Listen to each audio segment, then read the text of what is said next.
En décidant de divorcer Simone Gbagbo avec la brutalité et le mépris qui y ont été associés, Laurent Gbagbo a peut-être déclenché une bataille de crocs aux conséquences politiques désastreuses.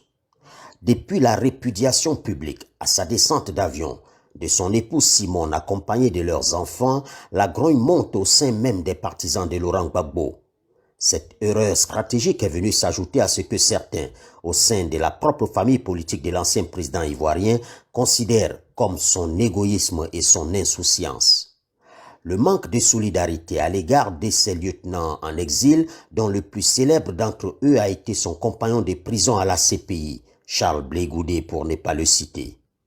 Selon mes investigations, tout le long des laborieuses négociations secrètes qui ont abouti à son retour, le criminel de guerre n'a jamais plaidé pour aucun de ses compagnons d'exil. Il a négocié son cas à lui seul. Une de mes sources à la primature ivoirienne qui a participé au pourparlers m'a confié que la partie gouvernementale a avancé l'idée d'associer Blé Goudé au cas Gbagbo. La proposition, d'après mon informateur, a été rejetée par les émissaires de Laurent Gbagbo après consultation avec ce dernier. Sur le différend conjugal, ce qui est dénoncé par l'opinion mondiale, ce n'est pas le droit de Gbagbo à divorcer. Personne ne pourrait lui régner ce droit. Ces millions d'hommes et de femmes ont surtout été scandalisés et dégoûtés par l'extrême mépris à l'égard de celles avec qui il a passé 32 ans. Par ailleurs, d'autres reproches sont faits à Laurent Gbagbo. On cite pêle-mêle le manque d'empathie de Gbagbo pour toutes les victimes enregistrées sous son règne, alors que tous les autres acteurs politiques se sont inclinés sur la mémoire de ces disparus et blessés, du président Ouattara à Guillaume Soro en passant par Charles Blé Goudé et Henri Konan Bédié.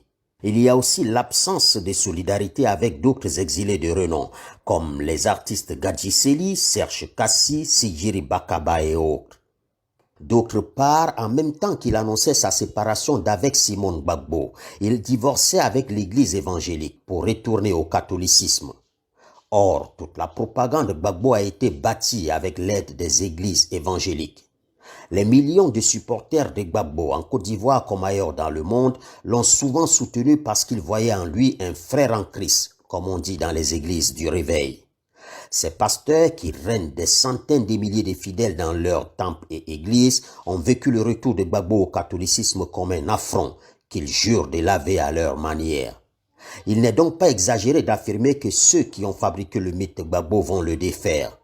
Comme me l'a déclaré au cours de cette enquête un puissant pasteur évangéliste originaire d'un pays d'Afrique centrale, par ailleurs très populaire en Côte d'Ivoire, je cite, « Cela prendra le temps que ça nécessitera, mais nous allons déconstruire le personnage. » Fin de citation. Entre Gbagbo et l'église évangélique, c'est désormais la guerre. Déjà, le patron de l'église du christianisme céleste de Côte d'Ivoire a donné le ton, en contredisant les derniers propos de l'ex-président et en l'appelant à la raison. Gbagbo n'a jamais gagné l'élection présidentielle de 2010. Nous attendons de lui des propos sages pour contribuer à la réconciliation et à la paix en Côte d'Ivoire. Fin de citation. En humiliant Simone Gbagbo publiquement comme il l'a fait, c'est sur toutes les femmes de la planète que Laurent Gbagbo semble avoir craché. Quelles qu'en soient les raisons, son épouse et mère de ses enfants méritait quelques égards. Et c'est peu dire que d'affirmer que toutes les femmes se sont senties insultées dans l'attitude de Gbagbo vis-à-vis de Simone. Sur les réseaux sociaux où ils sont très actifs, les plus radicaux des pro-Gbagbo font défection et expriment désormais leur désamour d'avec celui qu'ils considéraient comme un messie.